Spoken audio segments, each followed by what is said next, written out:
એ કિસ્સો મારી ચા કેમ લાઈ નહીં હજુ? મમ્મી હજુ ચા કેમ બનાવી નહીં? મારો વારો થોડો છે ચા બનાવવાનો.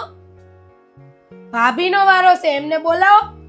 હા મને ખબર જ છે મારો વારો છે, બનાવું છું ચા. પણ આ વારા વારા શું કાઢ્યું તમે એ મને નહીં ખબર પડતી. તમારી મોટી વહુને પૂછો, એણે જ વારા કાઢ્યા છે. આખો દિવસ ઘરમાં હું એકલી રહું અને આ મહારાણી આખો દિવસ સુઈ રહે. એને તો કઈ કરવું નથી તો હું એકલી કેમ કામ કરીને કરીને તૂટી જાઉં? વાર જ કાઢું ને. ભાભી તમને ખબર ન હોય તો કહી દઉં, મારા પપ્પાના ઘરે હું રાજકુમારી હતી અને 3 તો કામવાળી હતી.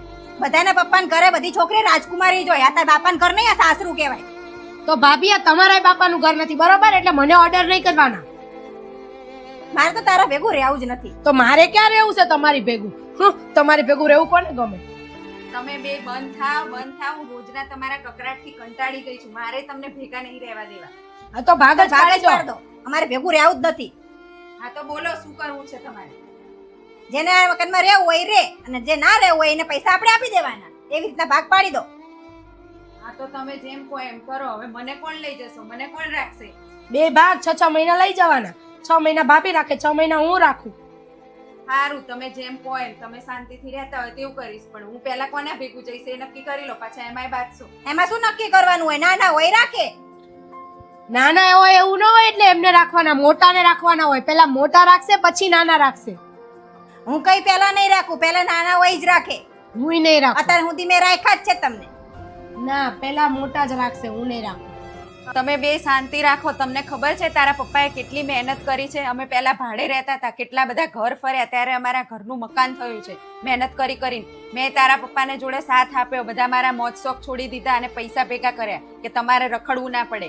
જેમ મેં દુઃખ વેઠ્યું એમ મારા છોકરાને ના વેઠવું પડે. અને મેં આ મકાન લીધું ને આજે તમે મને વારે ચડાવો છો. મારે ક્યાંય આ મકાન ખાલી કરીને જવાનું નથી. હું આ મકાનમાં રહીશ, તમે નીકળો. તમારે મને રાખવી હોય તો તમે આ મકાનમાં 6 મહિના આવજો. બાકી હું આ મકાન ખાલી નહીં કરું. હું તો આ ઘરમાં જ રહીશ. આ મકાન તમને આપી દઉં એટલે મારે તો રખડવાનું પછી. હું નહીં નીકળું. તમે બંને નીકળો અને તમે મને 6 મહિના અહીંયા રહેવા આવજો. હવે તમે નક્કી કરી લો શું કરવું છે. સારું, ચલો આપણે નક્કી કરી લઈએ. ચાલો બોલો ભાભી, શું કરવાનું છે હવે આપણે? જોકીશું આપણે છે ને, તારે નાનો છોકરો છે, મારે નાનો છોકરો છે. આપણે બે નોકરી કરીએ છીએ તો મમ્મીઓ અહીંયા રહેશું આપણે સંપીને, તો મમ્મી હે ને છોકરાઓને રાખશે. આપણે ઘરની કોઈ ટેન્શન નહીં. અને બહાર જશું તો જો એક તો ભાડા થશે મકાનના અને ખર્ચા વધશે એ જુદા. તો બોલ શું કરવું છે? આપણે બેને સંપીને કામ કરીને અહીં રહેવું છે? રહી લઈશ, બીજું તો હું કરું? થોડું કામ તું કરજે, થોડું કામ હું કરીશ. આપણે બંને શાંતિથી રહીશું અહીંયા અને આપણા છોકરાએ સચવાઈ જશે. મમ્મી રાખશે છોકરાઓને. વાંધો નહીં, ચલો મમ્મીને કહીએ. બોલો શું નક્કી કર્યું? કઈ નહીં, અમે હળી મળીને રહીશું એવું નક્કી કર્યું. હવે અત્યારે તો પછી આપણે એક અલગ મકાન લઈ લેશું. તો હું તમને એ જ કહેવા માંગુ છું કે શાંતિથી અહીંયા રહો, હળી મળીને તો છોકરા ભેગું રહેવાય. અને સગવડ થશે, પૈસા ભેગા થશે તો બીજું લઈ લઈશું મકાન.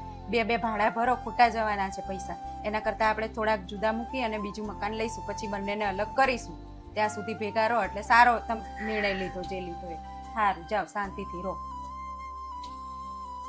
જે મતલબથી એમણે નક્કી કર્યું એ પણ કશો વાંધો નહીં. મારો પરિવાર તો ભેગો રહેશે.